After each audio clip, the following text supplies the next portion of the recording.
వి gold trusted gold buyers తాకట్టులో ఉన్న బంగారాన్ని విడిపించి ఈ రోజు ఉన్న మార్కెట్ ధరకే కొనబడును.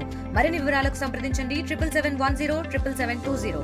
లాస్ట్ 5 years లో కూడా పోలీస్ డిపార్ట్మెంట్ అన్ని రకాలుగాను కూడా నష్టపోయింది. అంటే వాళ్ళకి minimum finger print authentication system దగ్గర నుంచి సీసీ కెమెరాల మెయింటెనెన్స్ కూడా ఏమీ లేకుండా పోయినాయి. ఈవెన్ దో ఈరోజు పోలీస్ స్టేషన్స్ కూడా చాలా కండెమ్ పొజిషన్స్లో ఉన్నాయి. సో వీటన్నిటి మీద కూడా ఒక ఛాలెంజింగ్ పొజిషన్. ఈరోజు బడ్జెట్ అన్నది పోలీస్ డిపార్ట్మెంట్కి పెట్టడం అన్నది వెరీ ఛాలెంజింగ్ పొజిషన్. అయినప్పటికీ కూడా గౌరవ సీఎం గారు ప్రత్యేకంగా పోలీస్ డిపార్ట్మెంట్ మీద దృష్టి పెట్టడమే కాదు, లా అండ్ ఆర్డర్ని కూడా స్టిమ్యులేట్ చేయాలంటే వాళ్ళకి ఇవ్వాల్సిన ఎక్విప్మెంట్ కానీ వాళ్ళకి ఇవ్వాల్సిన ప్రొవైడ్ చేయాల్సిన అన్ని ఫెసిలిటీస్ ఇవ్వాలి. కాబట్టి ప్రత్యేకంగా సీసీటీవీస్ కెమెరాస్ గురించి కానీ, డ్రోన్స్ గురించి కానీ, అదేవిధంగా ఇప్పుడు మనకి ఈగల్కి సపరేట్గా ఫండ్ అలొకేట్ చేయడం కానీ, సైబర్ క్రైమ్ పోలీస్ స్టేషన్స్ ఏర్పాటు చేయడానికి కానీ, వీటన్నిటికీ కూడా బడ్జెట్లోనే సానుకూలంగా స్పందించాల్సిందిగా మేము కోరుకున్నాం. అదే విషయాన్ని ఈరోజు మేము పర్టికులర్గా ఈరోజు ఫైనాన్స్ మినిస్టర్ గారి దగ్గర కూడా కూర్చున్నాం. నాకు తెలిసి లాస్ట్ 5 years ఇటువంటి మీటింగ్ జరిగి ఉండదు. ఎందుకంటే డిపార్ట్మెంట్కి ఎలాకేషన్కి ఒక 5% పెంచేసి పంపించేసే పరిస్థితులు తప్పించి ఏ రోజు కూడా డిపార్ట్మెంట్స్ దగ్గర నుంచి ముందుగా ప్రపోజల్స్ తెప్పించుకొని అది ఎంతవరకు ఇంప్లిమెంట్ అవుతుంది, ఎంతవరకు మనం చేయగలమని ఒక ముందే అవగాహన తెచ్చుకొని ఈరోజు బడ్జెట్ ప్రవేశపెట్టడం అన్నది ఎన్డీఏ గవర్నమెంట్కే చెల్లింది. ఈ విషయంలో బడ్జెట్ కూడా మ్యాక్సిమం ఈరోజు ఆక్టోపస్ దగ్గర నుంచి, గ్రేహౌండ్స్ దగ్గర నుంచి మనం ఏర్పాటు చేసుకోవాలి, గ్రేహౌండ్స్ని మనం నిర్మించుకోవాలి. ఇవన్నీ కూడా న్యూ ఛాలెంజెస్ అన్నీ ఉన్నాయి. ఆ ఛాలెంజెస్ అన్నింటినీ కూడా మనం అందరం కూడా పూర్తి చేయాలనే ఉద్దేశంతోనే ఈరోజు బడ్జెట్ మీటింగ్ కూడా కొనసాగింది. రాబోయే బడ్జెట్లో పోలీస్ డిపార్ట్మెంట్కి మంచి చేకూరుతుందని మాత్రం నేను కోరుకుంటున్నాను. లేదండి, డిఫరెంట్ ప్రపోజల్స్ అన్నీ ఉన్నాయి. ఇంకొన్ని ప్రపోజల్స్ కూడా రావాల్సినవి ఉన్నాయి. సో అన్నీ అయిన తర్వాత మీకు ఒక ఫిగర్ మెన్షన్. ఏం లేదండి, అది యాక్చువల్గా నేను మాట్లాడాను, మంత్రి గారితో మాట్లాడాను, డిపార్ట్మెంట్ వాళ్ళతో ఇక్కడ మాట్లాడాను. అది ఈరోజు ఇంకా ట్రేస్ అవుట్ అవుతుంది. బట్ కొంచెం నెగ్లిజెన్సీ కనిపించింది కాబట్టి డెఫినెట్గా అతని మీద చర్యలు తీసుకుంటాం. అంతే కదా, డిపార్ట్మెంట్ కాదు, ఆయన దగ్గర క్యారీ చేసే విషయంలో ఎక్కడో చిన్న అంటే మిస్యూజ్ అని కూడా కాదు, బ్యాడ్ లక్. ఏముంది, చట్టం తన పని తను చేసుకెళ్ళిపోతుంది. ఏదైనా తప్పు చేసిన వాడికి ఏదో టైంలో శిక్ష తప్పదు, వెళ్తుంది. దానికి మనం రకరకాల మనుషులు రకరకాలుగా మాట్లాడుతున్నారు. నిన్న వైఎస్ఆర్సీపీ వాళ్ళందరూ బయటకు వచ్చి డీసీపీ ఆఫీసులో మాకు రిప్రజెంటేషన్ ఇవ్వలేకపోయాము, ఇలాంటి మాటలు మాట్లాడుతూ ఉంటే కర్మ సిద్ధాంతం అన్నది నాకైతే గుర్తొచ్చింది. కొన్ని కర్మ సిద్ధాంతాలు కూడా ఉంటాయి కదా.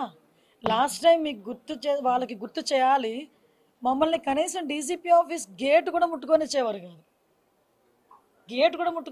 కాదు. మా పార్టీ ఆఫీస్ నుంచి మేము బయలుదేరితే అక్కడ ముళ్ళ కంచెలు లాంటి వేసి, ఇనుప కంచెలు వేసేసి, పోలీస్ ప్రొటెక్షన్ పెట్టేసి మమ్మల్ని లోపల కూడా వెళ్ళకుండా కిలోమీటర్ అవతలే మమ్మల్ని ఆపేసే పరిస్థితి. ఈరోజు చాలామంది ఈ 7 నెలల కాలంలో డీసీపీని కలిసిన సందర్భాలు చాలా ఉన్నాయి. వైఎస్ఆర్సీపీ వాళ్ళు, ఇదే ఎక్స్ మినిస్టర్ సంబటి రాంబాబు వీళ్ళందరూ కూడా ఈ 7 నెలల్లో 2-3 సార్లు వెళ్ళి డీసీపీని కలిసిన సందర్భం కూడా ఉంది. నిన్న డీసీపీ గారు ఏదో బిజీగా ఉండుంటారు, అక్కడ ఉన్న వాళ్ళకి ఇచ్చి రావాలి. దానికి ఇంత రాద్ధాంతం చేసి మళ్ళీ పైగా డీసీపీ ఆఫీస్ని కూడా, అంటే వాళ్ళు బ్యాక్ ఒక్కొక్కసారి వెళ్ళి వాళ్ళ గతం కూడా ఒకసారి గుర్తు తెచ్చుకుంటూ ఉండాలి. దాన్నే కర్మ సిద్ధాంతం అంటారు. అది ఎలా మర్చిపోకూడదు, మనం మర్చిపోయిన కర్మ అన్నది మర్చిపోదు కదా, అదే జరుగుతుంది. అక్రమ అరెస్ట్ వైసీపీ ఎప్పుడు అక్రమ అరెస్ట్ అంటది. మమ్మల్ని చేస్తేనేమో అవి కరెక్ట్ అరెస్టులు, ఇవేమో అక్రమ అరెస్టులు. అందులో పెట్టినవేమి సెక్షన్స్ ఒకసారి చూసుకుంటే దానికి అనుగుణంగానే కోర్టు కూడా సబ్మిట్ చేసాము. జడ్జి గారు కూడా రిమాండ్ విధించారు. ఫర్దర్గా ఏం జరుగుతుందని కోర్టులు చూసుకుంటారు.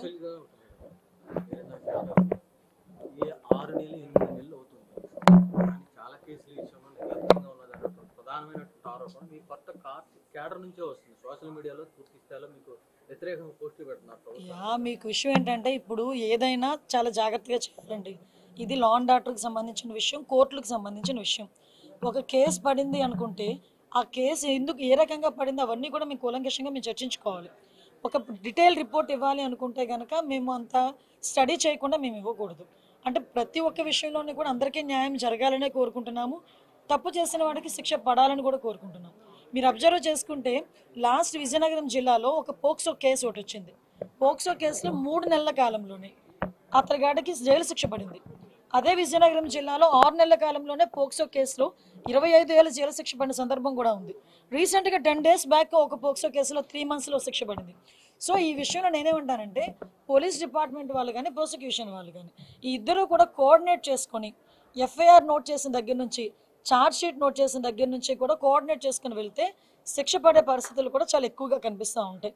అండ్ దానివల్ల ఎటువంటి ఇబ్బంది కూడా కలగదని నా ఉద్దేశం. యా, అది దురదృష్టం అండి. అంటే విషయం ఏంటంటే ఫర్దర్గా మీకు లాస్ట్ 6 monthsలో కూడా చూసుకుంటే యాక్చువల్ క్రైమ్ రేట్ 9% తగ్గింది. ఎందుకంటే మీరు అబ్జర్వ్ చేసుకున్నా కూడా ఎక్కడ కూడా నిందితులను పట్టుకునే విషయంలో ఎక్కడ కూడా చిన్న నిర్లక్ష్యం కూడా మేము వ్యవహరించట్లే. ఇమీడియట్గా 24 to 48 hours మేము పట్టుకుంటున్నాము. As per rule, as per police rule, as per law మేము వాళ్ళని ప్రొడ్యూస్ చేస్తున్నాం. వాళ్ళకి కూడా రిమాండ్స్ వెళ్తున్నాయి. మ్యాక్సిమం వాళ్ళకి శిక్ష తొందరగా పడేయడానికి కూడా ఛార్జ్ షీట్స్ ఓపెన్ చేయడం కానీ, వాటికి సంబంధించిన క్లూస్ ఇవ్వడం కానీ, ఫోరెన్సిక్ రిపోర్ట్స్ ఇవ్వడం కానీ చాలా తొందరగా డిపార్ట్మెంట్ వాళ్ళు చేస్తున్నారు. కాకపోతే 1 or 2 సిచ్యువేషన్స్ డెఫినెట్గా జరుగుతున్నాయి. ఈరోజు చూస్తే అమ్మాయితో నేను వాళ్ళ తల్లిదండ్రులతో కూడా నేను మాట్లాడాను. అమ్మాయితో ఫోన్లో మాట్లాడడం కూడా వాళ్ళకి కొంచెం ధైర్యంగా ఉంటుందని చెప్పి ఇక్కడ నుంచి నేను అన్నమయ్య జిల్లా అమ్మాయిని ఇమీడియట్గా ఇప్పుడు బెంగళూరు కూడా షిఫ్ట్ చేశారు. మన మంత్రి గారు రాంప్రసాద్ రెడ్డి గారు కూడా ఇమీడియట్గా అక్కడికి వెళ్ళారు. లోకేష్ గారు కూడా వాళ్ళతో పరామర్శించారు, వాళ్ళతో ఫోన్లో మాట్లాడారు. నేను కూడా మాట్లాడాను.